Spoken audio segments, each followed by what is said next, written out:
The battlefield was silent now, except for the faint echo of wind sweeping over the jagged hills of Xyler 9. Scorched craters and broken machines lay scattered across the once-green plains, remnants of a war that had seemed endless. The alien King Tharion stood on a high ridge, his many eyes scanning the horizon, searching for signs of his daughter.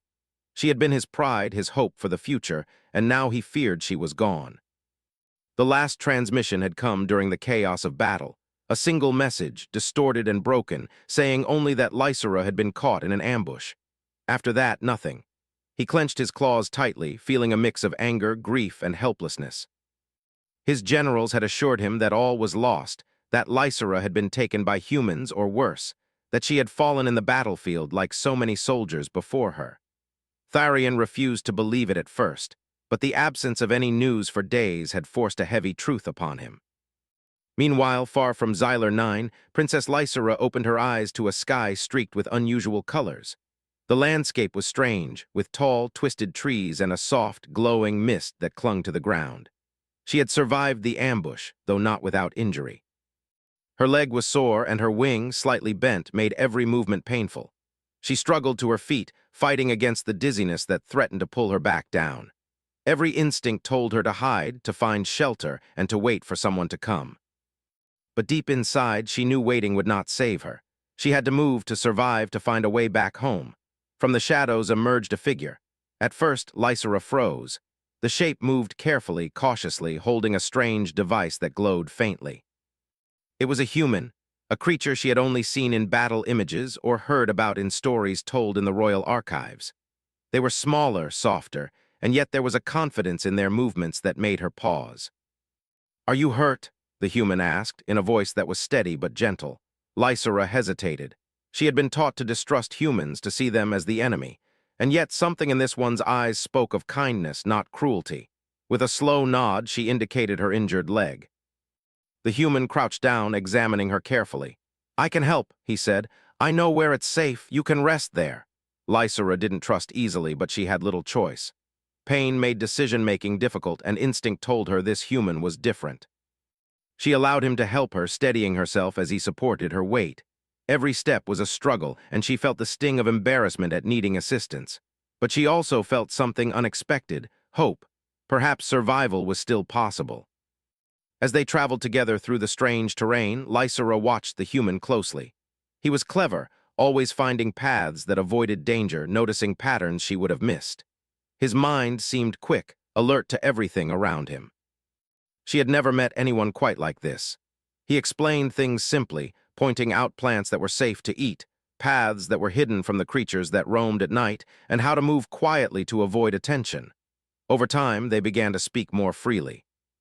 Lysera learned that his name was Alex Ryland, and he had been part of an exploratory team sent to this sector. Unlike the soldiers she had fought against, Alex did not treat her as an enemy, and this surprised her. He asked about her world, about her family, and about the battles she had faced. Lysera, who had never spoken freely to anyone outside her court, found herself answering honestly. Alex listened carefully, without judgment. He shared stories of his home planet, of cities that reached toward the sky and oceans that stretched farther than any Xyler 9 horizon. Lysera found herself imagining these places, marveling at their vastness. Humans, she realized, had a kind of courage that was not born from power or fear, but from curiosity and determination. They did not need to dominate to survive. They adapted. They solved problems. They created. One evening, as they rested near a small stream under a sky painted in lavender and gold, Lysera admitted her fear. "I don't know if my father even hopes I am alive," she said quietly. "Perhaps I am already forgotten." Alex shook his head firmly. "No," he said. "Someone as important as you cannot be forgotten, and I will make sure you get back no matter what." There was something in his certainty that stirred her. For the first time since the ambush, Lysera allowed herself to feel that maybe she could return home. Not only that, but she realized that she no longer had to face the journey alone. The journey was not easy. The world around them was full of surprises, creatures that moved silently, strange storms that could appear without warning, and forests where the ground itself seemed to shift. Yet in every challenge, Alex found solutions. He built simple tools from the materials around them, guided Lysera through dangerous paths, and sometimes even risked himself to ensure her safety. One night, they encountered a canyon so deep that the bottom disappeared into darkness. The only way across was a narrow ledge slick with moisture. Lysera hesitated, her heart racing, imagining the fall below. Alex stepped forward first, showing her that it was possible. "You can do it," he said, his voice calm. "Take it one step at a time." She followed, her small claws gripping the ledge. Every step required focus, courage, and trust. She realized in that moment that the human was not merely a helper, he was a teacher in ways she had never known. By the time they reached the other side, the fear that had gripped her for days had begun to loosen. She had faced it with him guiding her and survived. Days turned into weeks. Slowly, Lysera's strength returned. She learned more about humans, their habits, and their ways. Alex did not boast about his achievements. He simply acted, thinking creatively, adjusting to whatever situation they faced. Lysera began to understand that this was what made humans different, not raw strength or advanced technology, but their ability to adapt, to persevere, and to see possibilities where others saw only obstacles.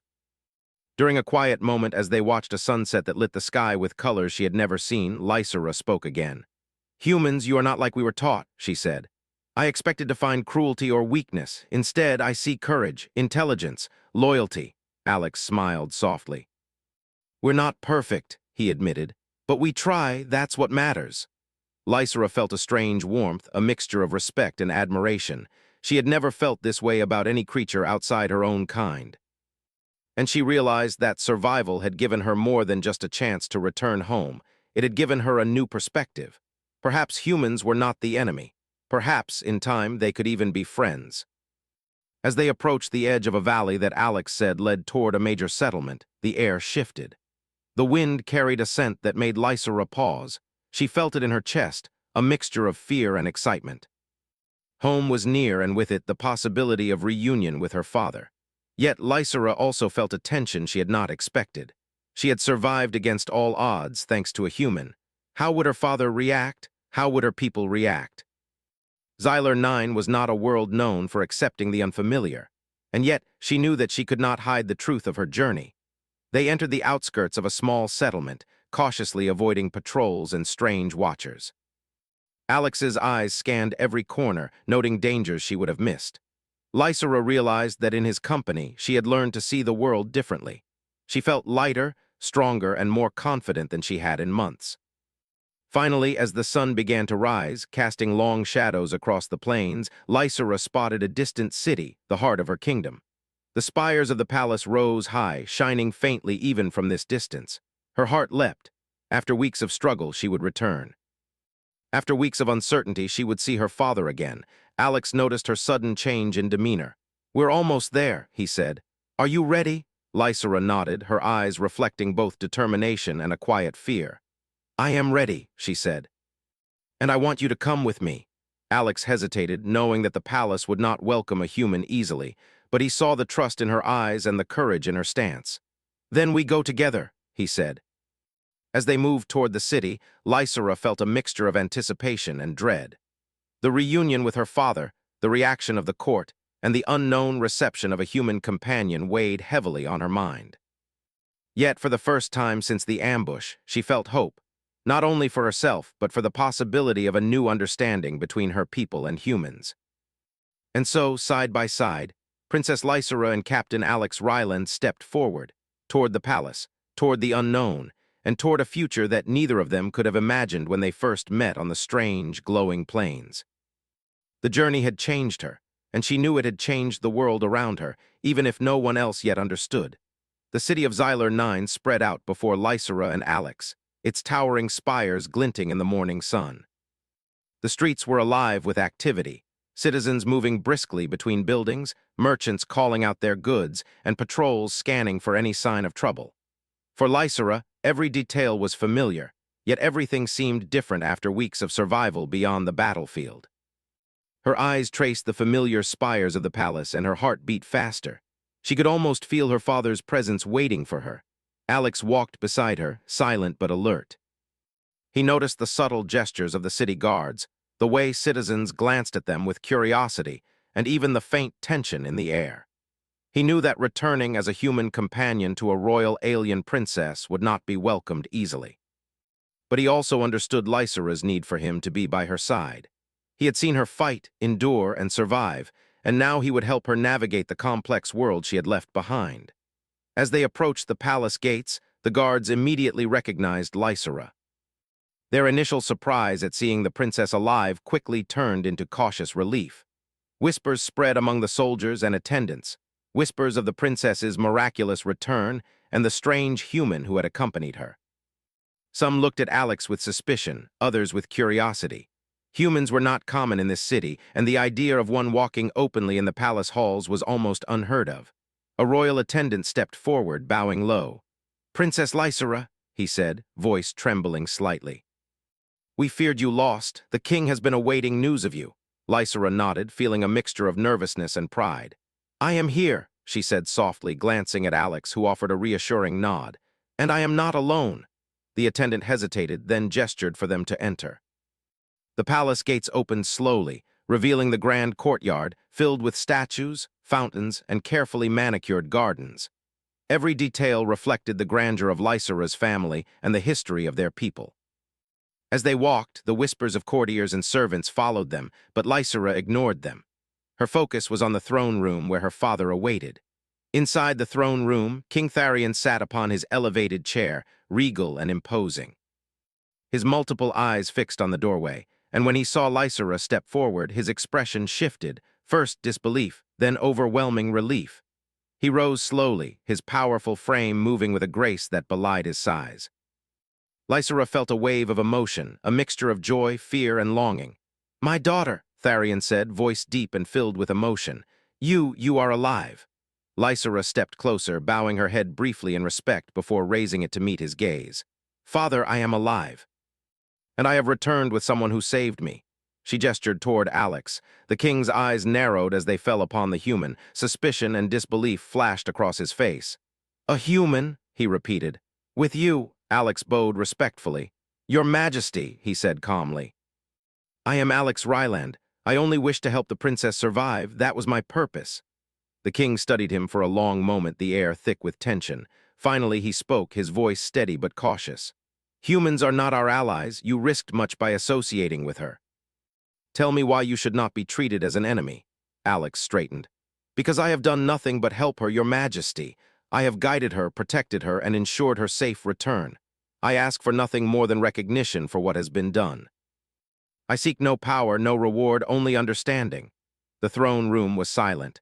Courtiers and attendants exchanged glances, unsure how the king would respond. Tharion's gaze softened slightly, but suspicion lingered. "You speak honestly," he said slowly. "Yet I cannot ignore the danger your presence brings. Many would see this as an insult, even a threat." Lysera stepped forward. "Father, I survived because of him. He is not a threat. He is extraordinary. His courage, his quick thinking, his loyalty, he saved my life." The king's eyes moved from Lysera to Alex, considering her words. "Extraordinary," he repeated. "Humans have not shown such qualities in our history." He leaned back in his chair, deep in thought. "If what you say is true, perhaps it is time to reconsider what we know of them." "But how can I trust this? How can I know this is not part of a larger plan?" Alex met the king's gaze steadily. "You cannot know, Your Majesty. Only actions can show truth. My actions saved the princess. My actions guided her here. If that is not proof, I do not know what is." Tharion regarded him silently, then nodded slowly. "Very well. You shall remain under watch. You will not leave the palace grounds, and you shall answer any questions I or my council may have." Alex bowed. "I understand, Your Majesty."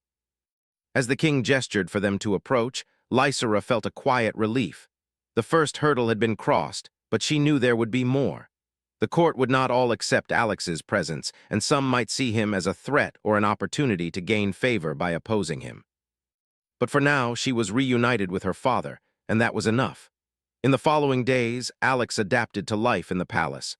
It was unlike anything he had ever experienced. Luxurious halls, vast libraries, and intricate protocols that dictated every movement. Lysera introduced him to the council, explaining his role in her survival. Some members were skeptical, whispering doubts behind their hands, while others observed quietly, perhaps curious about this unusual human. Tharion observed all of this closely, noting the human's composure, intelligence, and respect for the palace rules. Alex did not flaunt his presence, did not make demands, and did not act superior. Instead, he showed a unique combination of humility and confidence that impressed even the most cautious courtiers. One afternoon, a council meeting was called. Tharion sat at the head of the table, Lysera beside him, and Alex at the far end, slightly apart. The council debated many issues: rebuilding after the battles, strengthening defenses, and preparing for potential future conflicts. Yet the topic that drew the most attention was the human. "How can we be sure he is not a spy?" one council member asked, suspicion heavy in his voice. Lysera spoke firmly. "He is not a spy. He saved my life. He has no interest in our power or our resources. He only wishes to help."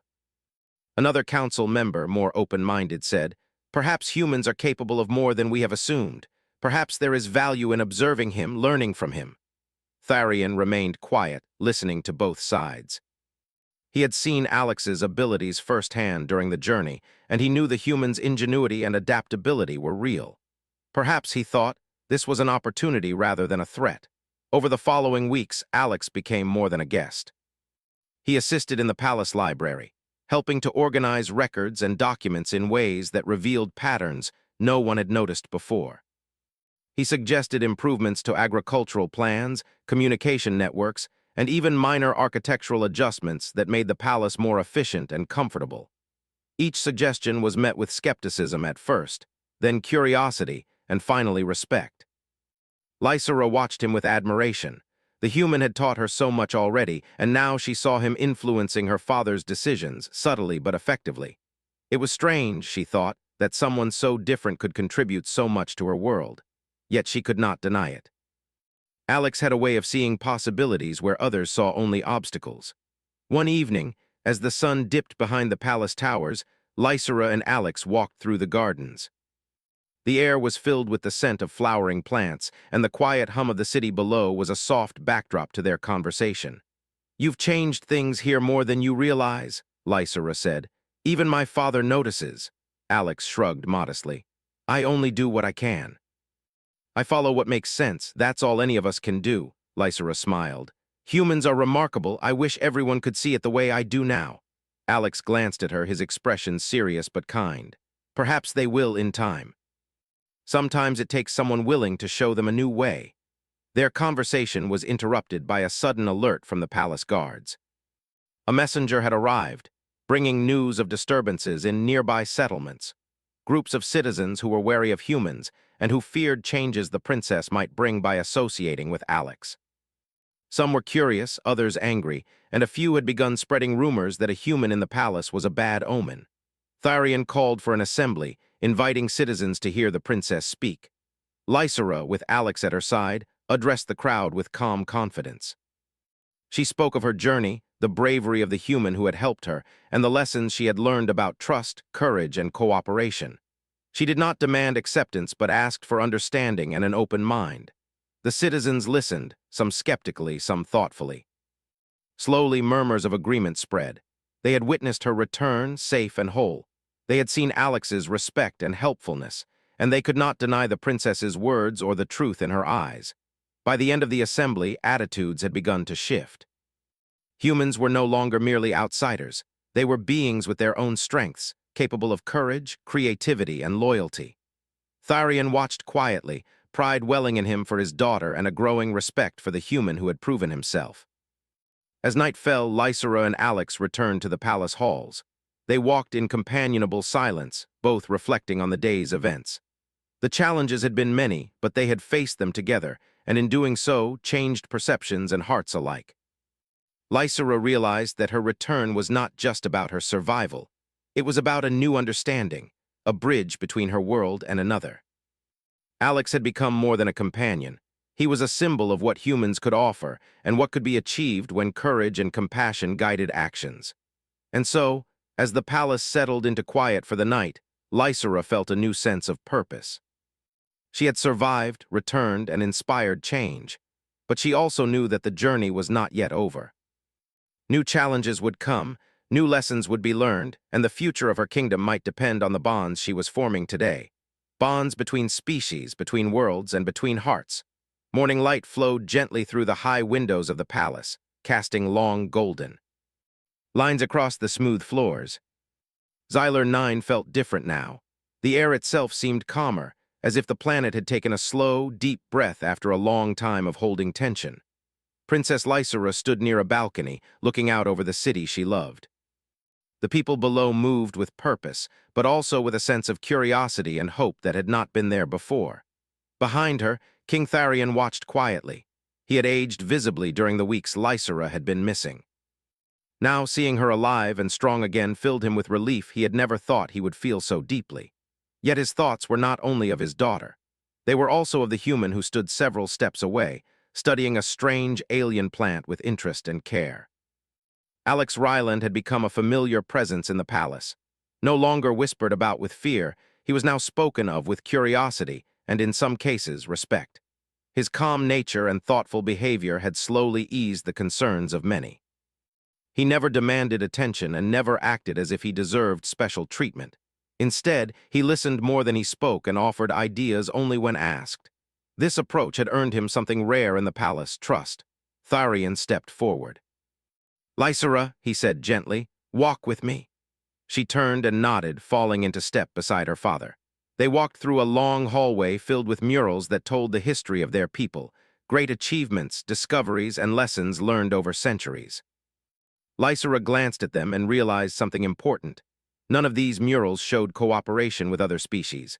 They were all stories of isolation and self-reliance. "Father," she said softly, "our history is strong, but it is also narrow. We have survived by standing alone." "But perhaps that is no longer enough." Tharion looked at her carefully. "You believe humans can change that?" "I believe humans can help us see new paths," Lysera replied. "Alex did not save me because he was ordered to. He did it because he chose to. That choice matters."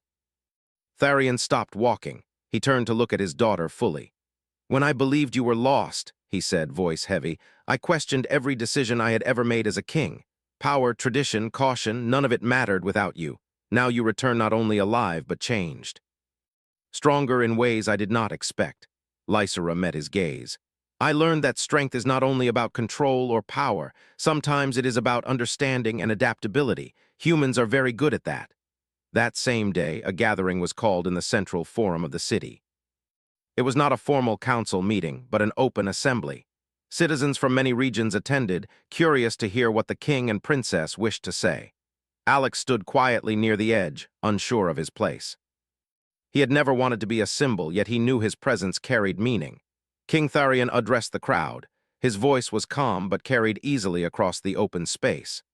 "People of Xyler 9, he began, "you have seen change arrive at our gates in an unexpected form. My daughter was lost and returned with help from one we once called an enemy. This has challenged our beliefs." Murmurs moved through the crowd, not angry but thoughtful. "I will not command you to accept humans," Tharion continued. "Acceptance cannot be forced. But I ask you to observe, judge by actions, not by old fears." Lysera stepped forward next. "I survived because of cooperation," she said clearly. "Because someone different chose to help me. We do not lose ourselves by learning from others. We grow." All eyes turned briefly toward Alex. He felt the weight of their attention but did not shrink from it. He simply nodded respectfully. After the assembly, change did not happen instantly, but it began. Small things shifted first. Scholars invited Alex to discuss human problem-solving methods. Engineers asked how humans adapted quickly to unknown environments. Farmers listened as he shared simple ideas about efficiency and planning. He never spoke as if humans were better, only different. Lysera noticed how often Alex credited others, how rarely he spoke of himself. This humility impressed her people more than confidence ever could. Slowly, humans became a topic of interest instead of fear. One afternoon, Lysera and Alex visited a learning center where younglings were trained. The children stared openly at Alex, their curiosity innocent and unafraid. One small child approached him and asked, "Are humans really from another star?" Alex smiled. "Yes," he said. "But stars are not so different. They shine for everyone."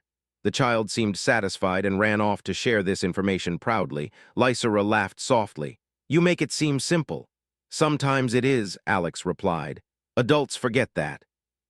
As days passed, King Tharion invited Alex to private discussions. They spoke of leadership, responsibility, and the burden of decision-making. Alex did not pretend to understand everything, but he shared stories of human leaders who listened to their people and adapted when old methods failed. "You do not rule through fear," Tharion observed one evening. "Your leaders survive through flexibility." Alex nodded. "Fear works only for a time. Understanding lasts longer." These conversations changed Tharion.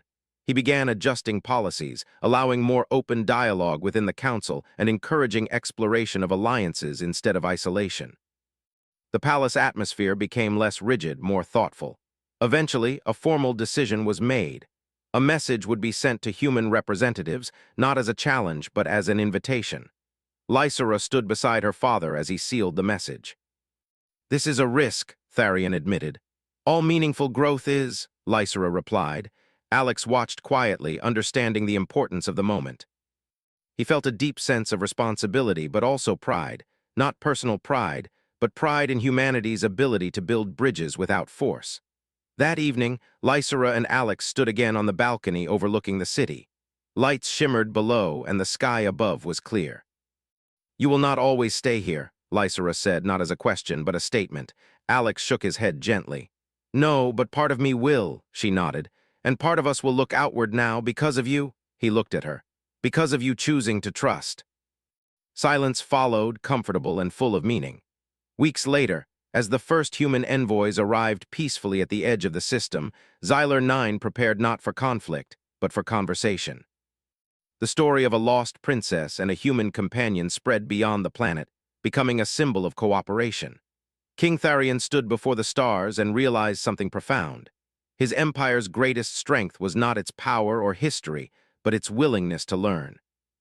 And far across space, humanity would come to learn something too, that their greatest gift was not technology or strength, but their ability to adapt, empathize, and stand beside others when it mattered most.